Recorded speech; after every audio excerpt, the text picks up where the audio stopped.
आफादनि लेंनाय रेखायै 10,000सो बर' सुबुङा दिनैनि हाबाफारियाव जों बाहागो लाबाय। गुबुन गुबुन जिल्ला जोंहा जिल्ला आफादा गासै 22था दङ। गासैबो जिल्ला आफादनिफ्राय बे हाबाफारियाव बाहागो लाफैदों। सिगां नोंथांमोननि चेनेलनि गेजेरजों जाय बिथांमोनहा जोंजों हाबाफारियै जाफुंनायाव मदद होफैबाय, जोंनि हांख्रायनायखौ मान होनानै फैबाय, बर' रायजो राजानि सार्थ'आव दिनै जोंजों स्रेङै गसंफाबाय, बिथांमोननिसिम जों खौसेथि बर' सुबुं आफादनिफ्राय जोंनि गोजोननायखौ जासिदों। बुंनांगोन 2020 मायथाइनि 27 जानुवारि बे समनि बिटिआर गोरोबथा, बे गोरोबथानि उनाव जोङो सोरखारजों थाफानानै सोरखारनि खाथियाव रायलायनायनि गेजेरजों जोंनि जेफोर दाबि दुबा बेखौ सुस्रांनायनि थाखाय जों खावलायबोबाय थादों। बोसोरसे, बोसोरनै, बोसोरथाम, दिनै बोसोरबा बारबाय।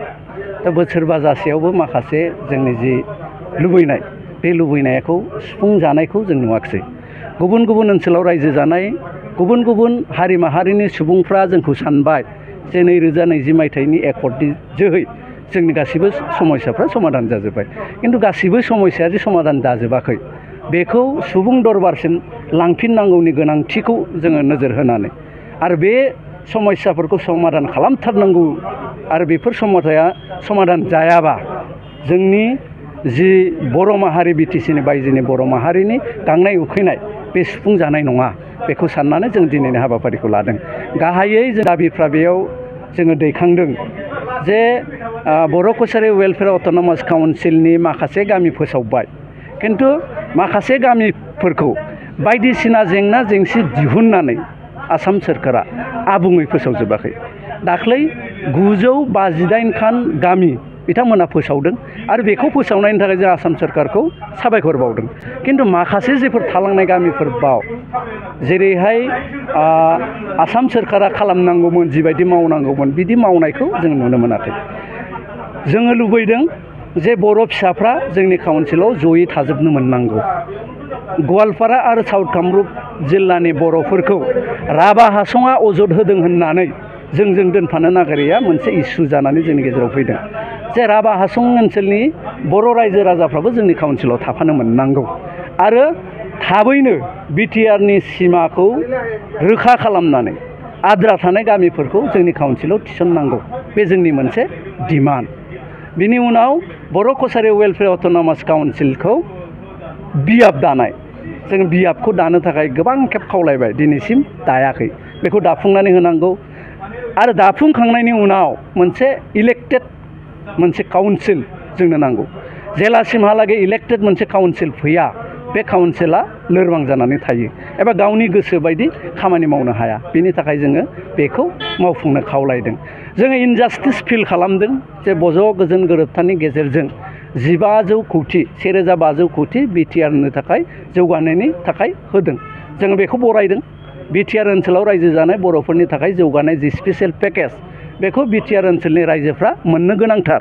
खिन्थु जोंबो लुगैदों जे बिटिआरनि बाहेरायाव सेरखाय बेरखाय रायजो जानाय जे बर'फ्रा, जाय बर'फोरनि समस्याया बिटिआराव रायजो जानाय बर'फोरनिख्रुइ खुनु गुने खम नङा, गतिके जोंनोबो आसाम सोरखार आरो भारत सोरखारा स्पेशेल मोनसे पेकेज जौगालु खामानि मावनो थाखाय जोंनो होनांगौ। बे जोंनि मोनसे दाबि। 6.3 क्ल'ज जेखौ बर' गोजोन गोरोबथायाव थिसननाय जादों।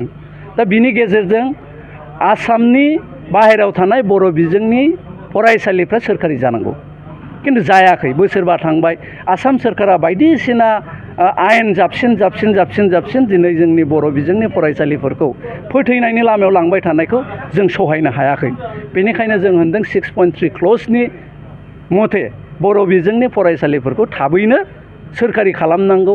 आरो मोनसे जेंना दा गोदानै ओंखारबावबाय जे जोंनि फरायसालिफ्राव बर' राव रोङै फोरोंगिरि थिसननाय, बे आजां गाजाङै जोंनि बिटिसिनि बाहेरायाव बारायबोदों।